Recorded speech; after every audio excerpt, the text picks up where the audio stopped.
Hello guys. അപ്പോൾ നമ്മളിന്ന് രാവിലെ തന്നെ റെഡിയായി അമ്പലത്തിലേക്കാണ് കേട്ടോ പോകുന്നത്. അപ്പോൾ ഓട്ടോ വന്നു, ഓട്ടോയിലാണ് പോകുന്നത്. വീട്ടിനടുത്ത് തന്നെയാണ് അമ്പലം. അച്ചമ്മയുണ്ട്, ഞാനും കണ്ട അച്ചമ്മയും കൂടെയാണ് പോയത്. ഇതാണ് നമ്മളെ അമ്പലം, ഏച്ചോത്തമ്പലമാണ് കേട്ടോ ഇത്. അപ്പോൾ വയനാട്ടിൽ അത്യാവശ്യം എല്ലാവർക്കും അറിയായിരിക്കും. പിന്നെ നമ്മൾ ആദ്യം തന്നെ അവിടെ കുറേ നേരം കുറച്ചേരം ഇരുന്നു. പിന്നെ ഈ കാണുന്ന മലയിൽ, ഈ മലേൻ്റെ മേലെ വേറൊരു അമ്പലമുണ്ട്, നമുക്ക് അവിടെയും കൂടെ പോകണമായിരുന്നു കേട്ടോ. പിന്നെ അച്ചമ്മ നെയ്വിളക്കൊക്കെ കഴിപ്പിച്ചിരുന്നു, അപ്പോൾ അതൊക്കെ കത്തിക്കാൻ പോയി.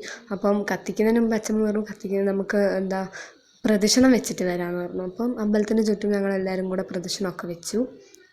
അപ്പോൾ അച്ചമ്മയും അച്ചമ്മേൻ്റെ കുറച്ച് കൂട്ടുകാരും കൂടെ ഉണ്ടായിരുന്നു കേട്ടോ നമ്മളെ കൂടെ. അപ്പോൾ ഞങ്ങളെല്ലാവരും കൂടെ അവിടെ തൊഴുത് കഴിഞ്ഞു. പിന്നെ അവിടെ നിന്ന് ഇറങ്ങി.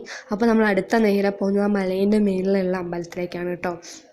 ആ മലയാണ് കുറുമ്പാലക്കോട്ട മല.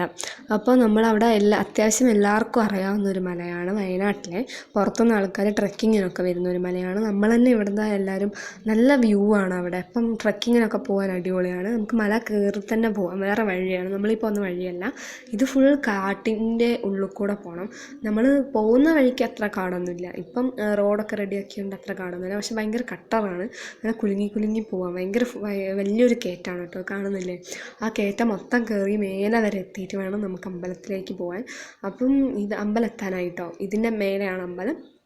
ഫുള്ള് കാട്ടിൻ്റെ ഉള്ളിലായിട്ടുള്ള ഒരു അമ്പലമായതുകൊണ്ട് തന്നെ അത് അത്യാവശ്യം അമ്പലം അത്ര പ്രസിദ്ധമൊന്നുമല്ല. പക്ഷേ നമ്മുടെ മല ഭയങ്കര പ്രസിദ്ധമായ ഒരു മലയാണ്. പിന്നെ ഈ കാണുന്നതാണ് മലേൻ്റെ നടുക്കുള്ള നമ്മുടെ അമ്പലം. ഇതൊരു ദേവീ ക്ഷേത്രമാണ് കേട്ടോ. അപ്പോൾ ഇവിടെ പറഞ്ഞാൽ നമ്മൾ വയനാട്ടിൽ നിങ്ങൾ വരുന്നുണ്ടെങ്കിൽ ഡെഫിനറ്റ്ലി എന്തായാലും വന്ന് പ്രാർത്ഥിക്കേണ്ട ഒരു അമ്പലം തന്നെയാണ്.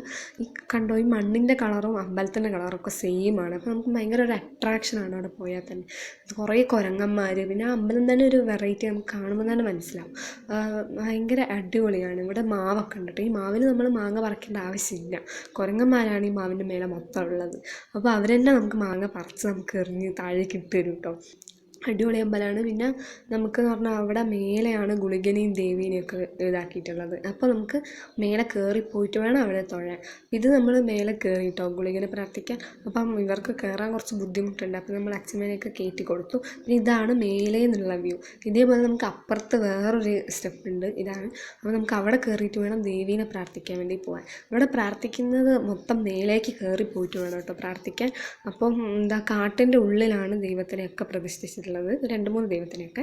അപ്പോൾ അതൊക്കെ നമ്മൾ നല്ലൊരു വ്യൂ ആണ്. മേലെ കയറി കഴിഞ്ഞാൽ തന്നെ ഒരു കാട്ടിൻ്റെ ഉള്ളിൽ ഒരു അമ്പലം എന്നൊക്കെ പറയുമ്പോൾ അടിപൊളി വ്യൂ ആണ്. ഭയങ്കര നല്ലൊരു അറ്റ്മോസ്ഫിയർ, നല്ലൊരു അടിപൊളി സീനറിയാണ് നമുക്കവിടെ. അടിപൊളിയാണ്. നിങ്ങൾ എന്തായാലും വയനാട്ടിൽ വരികയാണെങ്കിൽ നിങ്ങൾ ഡെഫിനറ്റ്ലി ഒന്ന് വന്ന് പ്രാർത്ഥിക്കേണ്ട ഒരു അമ്പലം തന്നെയാണ് കേട്ടോ. നിങ്ങൾക്ക് എന്തെങ്കിലും എവിടെയാണ് സ്ഥലം എന്നൊക്കെ അറിയണമെങ്കിൽ നിങ്ങൾ കമൻറ്റ് ഇട്ടാൽ മതി, ഞാൻ പറഞ്ഞുതരാം. പിന്നെ ഞങ്ങൾ അവിടെ താഴെ ഒരു കിണറൊക്കെ ഉണ്ടായിരുന്നു. അപ്പോൾ ഞങ്ങൾ വിചാരിച്ചു അതൊക്കെ ഒന്ന് കണ്ടിട്ട് വരാം. അച്ഛമ്മയൊന്നും വന്നില്ല, നമ്മൾ വിചാരിച്ച് അതൊക്കെ ഒന്ന് കണ്ടിട്ട് വരാമെന്ന് വെച്ച് താഴേക്കൊക്കെ പോയി. പിന്നെ അവിടെയൊക്കെ കുറേ സ്ഥലങ്ങളുണ്ട് കേട്ടോ, മൊത്തം കുരങ്ങന്മാരൊക്കെയാണ്. അപ്പോൾ ഞങ്ങളോട് പോകണ്ടെന്നൊക്കെ പറഞ്ഞു. പിന്നെ ഞങ്ങൾ കുരങ്ങനെ കാണാൻ വേണ്ടിയിട്ട് വരാം എന്നൊക്കെ പറഞ്ഞിട്ട് കാണാൻ വേണ്ടി പോയതാണ്. അപ്പോൾ അവിടെ അടിപൊളി സ്ഥലമാണ്, നിറയെ കണിക്കൊന്നയും കാര്യങ്ങളൊക്കെ ആയിട്ട് നല്ലൊരു സീനറി, നല്ലൊരു അടിപൊളി സ്ഥലമാണ്. ഞങ്ങൾക്ക് ഭയങ്കര ഇഷ്ടമായി. ഞാൻ ആദ്യമായിട്ടാണ് കേട്ടോ ഈ അമ്പലത്തിൽ വരുന്നത്.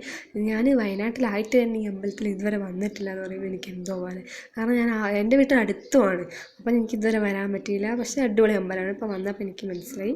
പിന്നെ ഇത് എന്ന് പറയുന്നത് അവിടെ കയറി വരുന്ന വഴിക്കൊരു ഈശോൻ്റെ പ്രതിമയൊക്കെ ഉണ്ട്, ഞാൻ പോകുമ്പോൾ കാണിച്ചു തരാം കേട്ടോ. പിന്നെ ഇതാണ് നമ്മുടെ അവിടെ നിന്നുള്ള ഓവറോൾ മൊത്തത്തിലുള്ള വ്യൂ. നല്ല രസമില്ലേ കാണാൻ? ഫുൾ ആ മണ്ണും പച്ചപ്പും ഒക്കെ ആയിട്ട് നല്ല രസമുള്ള ഒരു സ്ഥലമാണ് കേട്ടോ.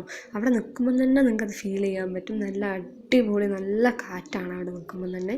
നമുക്ക് ഫുൾ ഒരു കാട്ടിൻ്റെ നടുക്കുള്ള അമ്പലമായതുകൊണ്ട് തന്നെ നമുക്ക് എല്ലാവർക്കും ഭയങ്കര ഇഷ്ടമാവും. അപ്പോൾ ഈ പോകുന്ന വഴിക്ക് ഇതാണ് കേട്ടോ നമ്മുടെ പ്രതിമ ഈശോൻ്റെ. അപ്പോൾ നമുക്ക് വരുന്ന വഴിക്ക് ഇത് കറക്റ്റ് കാണുമായിരുന്നു. ഫുള്ളൊരു വയലും പിന്നെ അവിടെ അപ്പുറത്തെ വേറൊരു മലയുണ്ട്. നമുക്ക് ഈ മലകളൊക്കെ കയറാൻ വേണ്ടി വേറൊരു വഴിയുണ്ട് കേട്ടോ നമുക്ക്. പിന്നെ ഞങ്ങൾ അതൊക്കെ കഴിഞ്ഞ് പിന്നെ തിരിച്ചു പോവുകയാണ്. ഈ വഴിക്കാണ് കേട്ടോ ഞങ്ങൾ തിരിച്ചു പോയത്. ഞങ്ങൾ വീട്ടിലേക്കുള്ള വഴിയാണ്. ആ കയറ്റം കയറി കഴിഞ്ഞ് റൈറ്റ് സൈഡിലേക്ക് പോയി കഴിഞ്ഞാൽ ഞങ്ങൾ വീട്ടിൻ്റെ വഴിയാണ് കേട്ടോ. ഫുൾ വയലിൻ്റെ ആ ഒരു ഭാഗത്തായിട്ടാണ് ഞങ്ങളുടെ വീട്. ഫുൾ പച്ചപ്പായിട്ട് നല്ലൊരു സ്ഥലമാണ്, നല്ലൊരു വഴിയാണ്. പിന്നെ അവിടെ ഒരു തോടും കനാലൊക്കെ ഉണ്ട് കേട്ടോ നമുക്ക്. പിന്നെ ഈ കയറ്റം കയറി കഴിഞ്ഞ് ഇതാണ് നമ്മൾ വീട്ടിലേക്കുള്ള വഴി. അപ്പം ഞങ്ങൾ വീട് എത്തി കേട്ടോ. അപ്പോൾ ഞങ്ങൾ അച്ഛന്മാരുടെ വീട്ടിലേക്ക് പോകണമെങ്കിൽ ഇനിയും പോകണം. അപ്പോൾ ഓക്കെ, അപ്പോൾ ഇന്നത്തെ വീഡിയോ ഇത്രയേ ഉള്ളൂ ഗൈസ്. Okay, by.